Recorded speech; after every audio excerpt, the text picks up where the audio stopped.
Hello అండి, welcome to our channel smile with Soujanya. ఈరోజు మన ఛానల్లో నేను మీకు చాలా తక్కువ ఇంగ్రీడియంట్స్తో మనకి స్ట్రీట్ స్టైల్లో ఫ్రైడ్ రైస్ ఎలా చేసుకోవాలో నేను మీకు చేసి చూపిస్తానండి. ఇది చాలా సింపుల్గా చేసుకోవచ్చు, అలాగే మీకు చాలా తక్కువ ఇంగ్రీడియంట్స్ యూస్ చేసి ఎలా చేసుకోవాలో నేను మీకు ఇప్పుడు చేసి చూపిస్తాను. ఇప్పుడు ప్రాసెస్ చూద్దామండి. దీనికోసం నేను ఒక ఓక్ తీసుకున్నాను, అంటే పెద్ద కడాయి, మనకి వైట్ చేస్తారు కదా అలా అనమాట. దీంట్లో 4 టేబుల్ స్పూన్స్ దాకా ఆయిల్ యాడ్ చేశాను.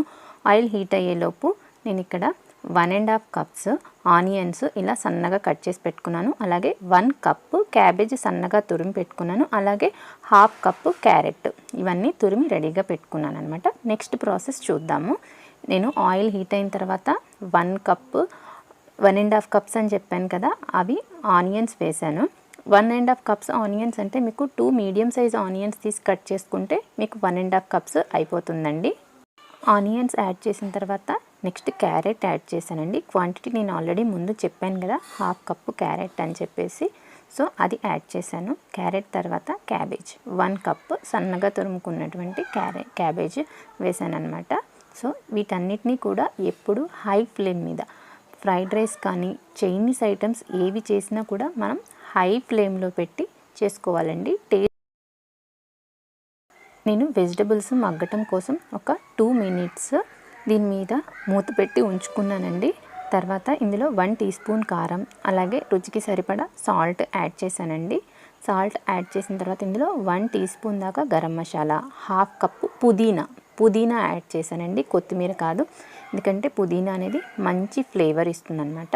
సో ఇప్పుడు ఇదంతా హై ఫ్లేమ్ మీద కుక్ చేస్తున్నాను. తర్వాత 2 టేబుల్ స్పూన్స్ దాకా సోయా సాస్ యాడ్ చేశానండి.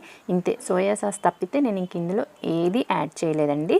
తర్వాత 3 కప్స్ దాకా నేను కుక్ చేసుకున్నటువంటి లెఫ్ట్ ఓవర్ రైస్ అయినా మీరు యూస్ చేసుకోవచ్చు, అది యూస్ చేశాను అనమాట. ఇప్పుడు నేను 1 కప్ యాడ్ చేశాను, ఇది సెకండ్ కప్ యాడ్ చేస్తున్నాను. దీన్ని కలిపిన తర్వాత ఇంకొక కప్పు, మొత్తం 3 కప్స్ దాకా నేను యాడ్ చేశానండి. ఇదంతా కూడా హై ఫ్లేమ్ మీదే చేయాలి, గుర్తుపెట్టుకోండి. అప్పుడు మాత్రమే మీకు మంచి స్ట్రీట్ స్టైల్ టేస్ట్ అనేది వస్తుందన్నమాట.